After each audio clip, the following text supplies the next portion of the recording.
Link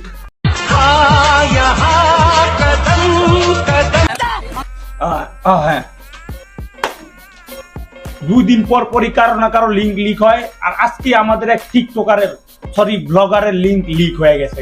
আসসালামু আলাইকুম everyone, আমরা জান্নাত তোহা ব্লগস থেকে জান্নাত এবং তোহা।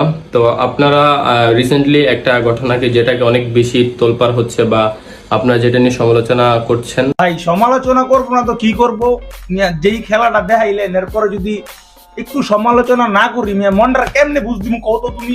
তো বিষয়টা হচ্ছে ফার্স্ট অফ অল আমরা হচ্ছে হাজব্যান্ড ওয়াইফ, আলাদা কেউ না, যে ও আমার গার্লফ্রেন্ড না বা আমি অন্য কোনো ছেলে না বা আবার আমার বউ অন্য কোনো ছেলের সাথে যায়নি।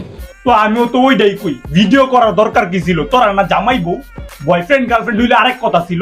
অগর মনে হয় যখন পার্টনার ভাগ্যে যাবো গা, তগর কিসের ডর ছিল? ভিডিও করছস কি লিগা? আর এই বিষয় নিয়ে আমরা চুপ থাকতে চাইছিলাম, কিন্তু আপনারা যা করতেছেন চুপ থাকার কোনো অপশন নাই, কথা বলতে বাধ্য হলাম।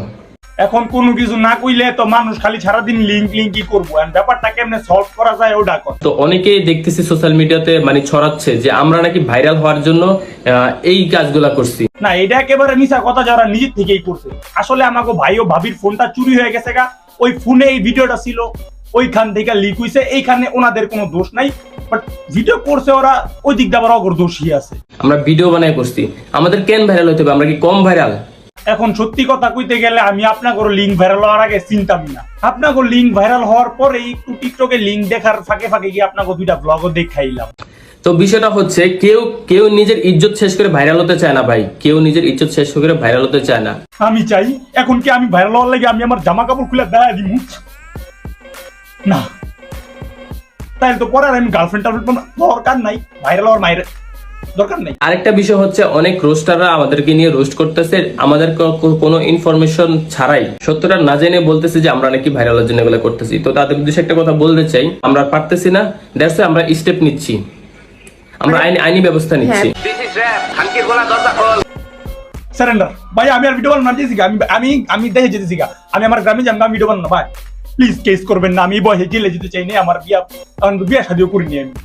আর যেই কথাটা, এটা হচ্ছে আমরা নিজেরা ইচ্ছা করে কোনো কিছু করি না, এটা একেবারে সত্যি কথা। আমি তখনও কই এখনো কই, এই লোকগুলা নিজের থেকে লিক করে নাই, চোরে ফোনটা চুরি করছে, তারপর চোরে লিক করছে। তো এইটার লেগা চোরের দোষ, আর ভিডিও করছে এটার লেগা অগ দোষ। কেউ এখানে একেবারে ভালো না, আমি নিজেও খারাপ মানুষ। কেউ যদি কোনো ধরনের প্রবলেমে পড়ে যান তাহলে ওইটার জন্য পরে আমাদেরকে কিছু বলতে পারবেন না। একদিক দিয়ে কান্নাকাটি করে মানুষের সিম্পাতি চেতেছেন, আরেক দিক দিয়ে কান্নাকাটি করে থ্রেট দিতেছেন। এখন ভাই তুমি সাউটা গিয়ে ডাকো, তুমি কি মানুষের জেলে ভরতে চাও না সিম্পাতি চাও, কোনটা? তো পোলা pine, that's for today.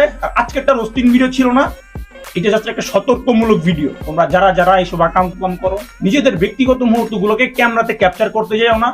Suppose ভাবো যে তোমার ভিডিওটা লিক না হইলো, বাট তোমার ফোনটা এটা কিন্তু নিরাপদ না, এইটারও 24 ঘন্টা কেউ না কেউ দেখতেছে। মনে করো তোমার ভিডিওটা কখনো লিক না হইলো, কিন্তু একটা অ্যাপ যখন তুমি ডাউনলোড করো, ওই অ্যাপটাতে contact permission, gallery permission, camera permission, সবকিছু দেওয়ার পরও তোমার মনে হয় যে তোমার পার্সোনাল বলতে কিছু থাকে, ভাই অনলাইনে একটা জিনিস গেলে এটা কখনো মুছে না। এখন তুমি তোমার ইজ্জতের ভালো নাই বাসতে পারো, বাট তুমি তোমার পার্টনারের ইজ্জতটার দিকে তাকা হইলো ভিডিও করা বন্ধ করে দাও। ওগুলা ভাই কোনো সুস্থ স্বাভাবিক মানুষের কাজ কাম না। আজকের ভিডিওটা রোস্টিং ছিল না, আমি জাস্ট একটা শিক্ষামূলক ভিডিও বানাইছি, তাও বিকজ অভাবে স্বভাব নষ্ট, ভিডিওতে ভিউ নাই, তাহলে আমি এই কন্টেন্ট ধরতাম না জীবনও যদি ভিউ থাকতো। তাও আমি চেষ্টা করলাম হাসি খুশি দুঃখ সবকিছু মিলায়া একটু জ্ঞান দেওয়ার লেগা, কথাটা সিরিয়াসলি নিয়েন, অন্য সময় তো নেন না।